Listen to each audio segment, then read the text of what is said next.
Rich read the second reading today. That's what I want to talk about. It's from Ephesians. There was a line in there that said, "Filled to the measure of all the fullness of God." Filled to the measure of all the fullness of God.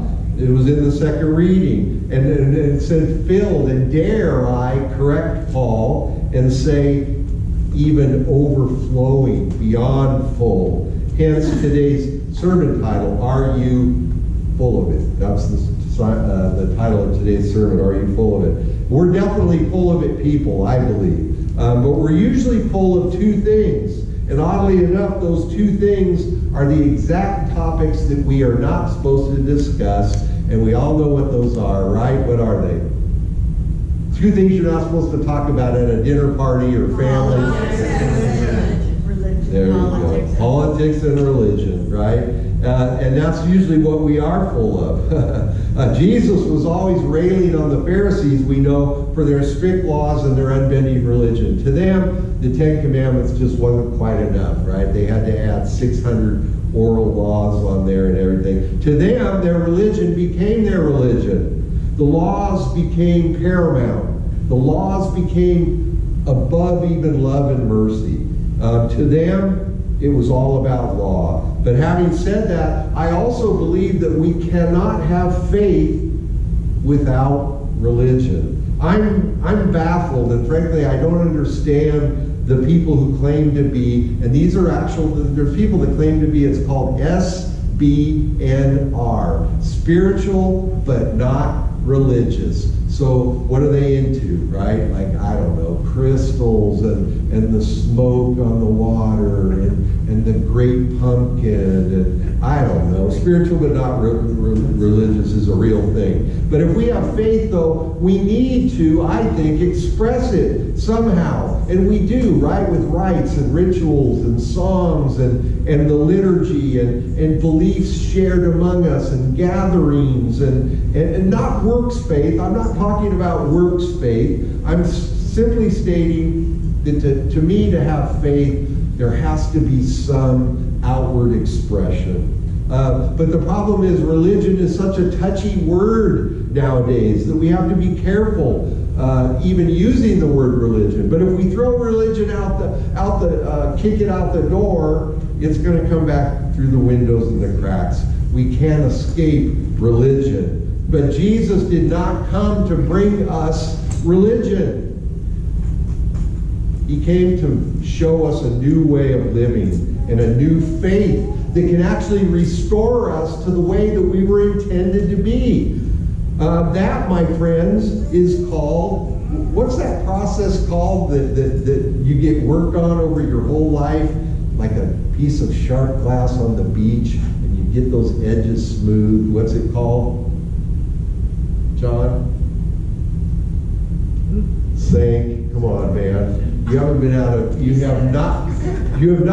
of confirmation that long. Sanctification? Yes, good answer. Sanctification. The more we strive to be like Jesus, the more he will show up in our lives.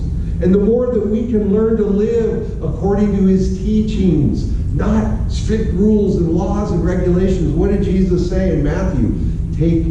Come to me all who are weary. What did he say? I'll just pile a bunch more on you and make you wearier. Is that a word, wearier? More weary, right? I mean, how many of you raise your hands? This is off script, but I just got to know. John, thank you. How many of you in the morning when you get up look more like a Cro-Magnon man than Homo erectus, which means standing up straight? Show of hands, please. Because when I get up in the morning, this is how I look, literally, when I'm going to feed the dogs. Oh. Right? Like, oh. And then as the day progresses, a little more, and then by the end of the day, I'm back up again, as God intended us to be. But we are not, it says, come to me all you who are weary, take my yoke upon you. See, because Jesus' yoke is light. His burden is non-existent. He will take it, not pile it on. Jesus said to the Pharisees, you give all these laws, but you won't even lift a finger to help the people. What good is that, right? We are to live according to Jesus' teachings, not bound by law, but freed by grace and faith, and we can then be filled, like Rich read today, filled to that fullness of God.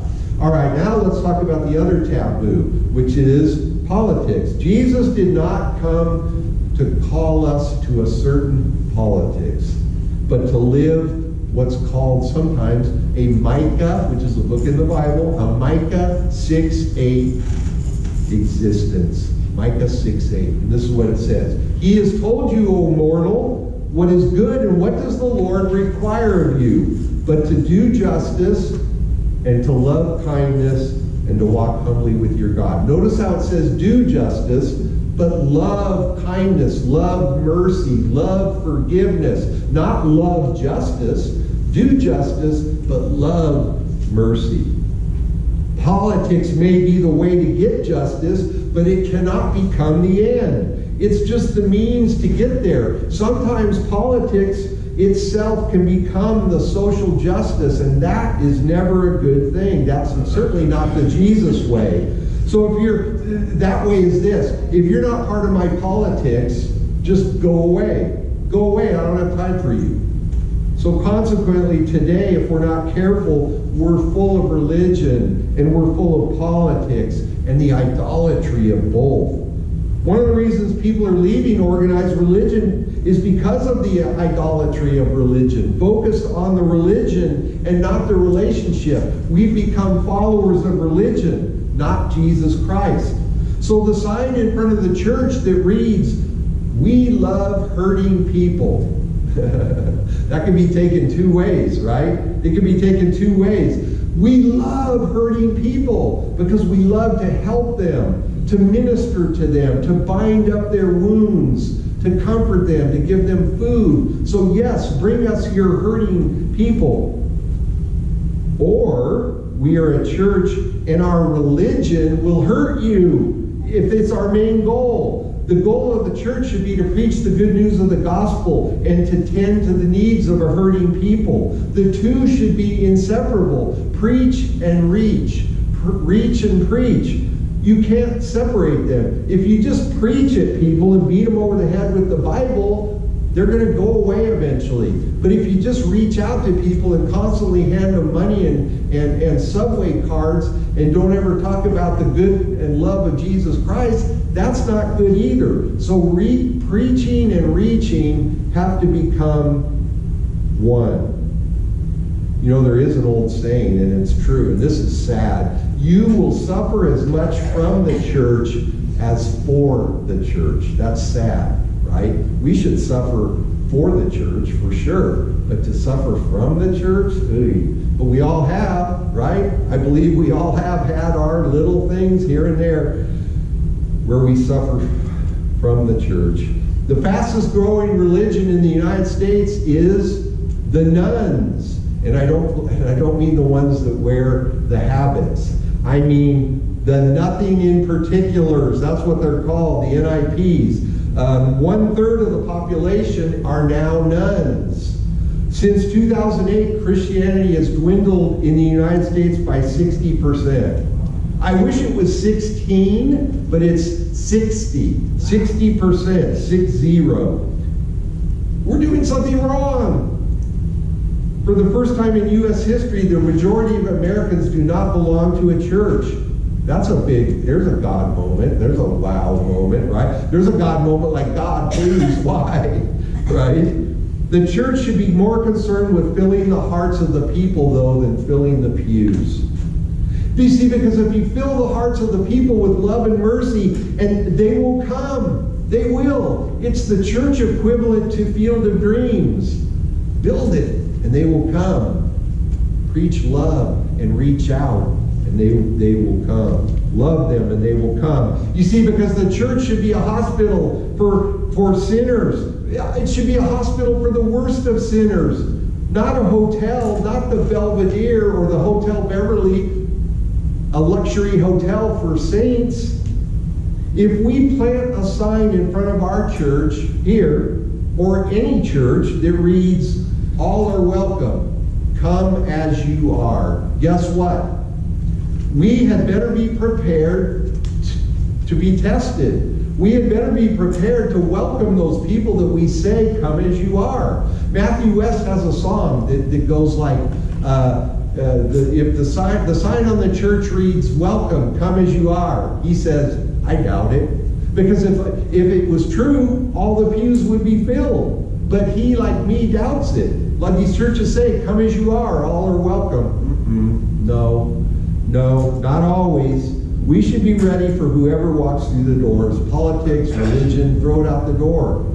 You want to come hear the gospel? Come on in. You see, politics have become the golden calf religion of the masses these days, and some churches feel more like political rallies than love rallies. They feel more like a political rally than a rally for love. They're more about law and less about gospel. How many of our churches today are party specific? I can think of one that's less than 10 miles from here that's party specific. And frankly, that's sad. It is. Of course, we're always going to have politics. I mean, let's face it, we all know who the Republicans are and the Democrats are, even in this congregation. We do. We just know who they are. But we don't get hung up on it. We don't really care. We just love each other, and that's the way it should be. That's the way it should be. We'll have the political spectrum here, every church does, but the golden calf of politics should not trump, pun intended, the gospel of grace, mercy, and our Micah 8 commandment, which is to walk justly, but to love mercy. You see, a faith commitment cannot be the same as a political commitment. Faith is about relationship and the ends. Political commitments are all about the means and the ideology and rigid party adherence. You see, we're not to be foot warmers to any political party, but we're to be foot washers for the hurting, the lonely, the lost, and to bring them to the same understanding we have of just how much God loves us. Politics will not change the world. Only an understanding of there's those words again that Rich read, the fullness of God. Only an understanding of the fullness of God can do that. Politics cause countless problems. Did you know that Socrates was partly killed because he refused to engage in politics? He refused to make politics the golden calf that it had become even back in Socrates' day. So the title of today's sermon is, Are You Full of It? Are you full of it? What are we full of? Are we full of love, compassion, grace, mercy, peace? Are we peacemakers? Are we joy makers? Or are we full of political angst and ideology and judgment and law and rules and rigid party lines? Here's the thing. We should rise each morning and beg and implore the Lord to fill us with enough love and enough mercy so that it doesn't just fill us, but that so it overflows onto all we meet. And that's the key word. You got to be willing to do that. You got to be willing to do that. All we meet, not just members of CLC, not just our family, not just our friends, not just our political party. I'm only going to love Republicans, but all. You see, here's the deal. The political idolater, those that are caught up in political idolatry, you know what their prayer is? Not thy will, but my will. My will be done. May my political ideology be imposed on all I meet. Yes. There you go. Jesus said he came so we can live fully, abundantly, and totally. The Word became flesh and dwelt among us and taught us how to live a kingdom life. Not a country life, not a political life, a kingdom life. Jesus came to show us how to live above politics, not live in politics. It's only possible to truly love people if we are full of the love and mercy of the gospel, not the tension and the judgment of politics. And here's the kicker in closing. Those two words, I know you guys love them, don't you? In closing, right? And here's the kicker, in closing. It's in the overflow of love and grace that we receive from Jesus that allows us to show that same grace and mercy to everyone we meet. Jesus himself told us what we do. I mean, we have to live in this world, right? But we're not to be of this world. We're to live in this world, but not of this world. You see, our second home is the forever garden. We know about the first garden, right? It got ruined by the infamous Honeycrisp apple incident, right? But the second garden will never fade. It's our forever home. It will never spoil, and we can only imagine what it'll be like. And guess what? No matter how amazing we think it is, it's going to be amazingly more than that. Until then, though, may we be people who are full of it. And let's try to be full of joy and mercy and peace and grace. Let's be peacemakers and joy makers. God's people living out of the abundance and the overflow of his perfect love for each and every one of us.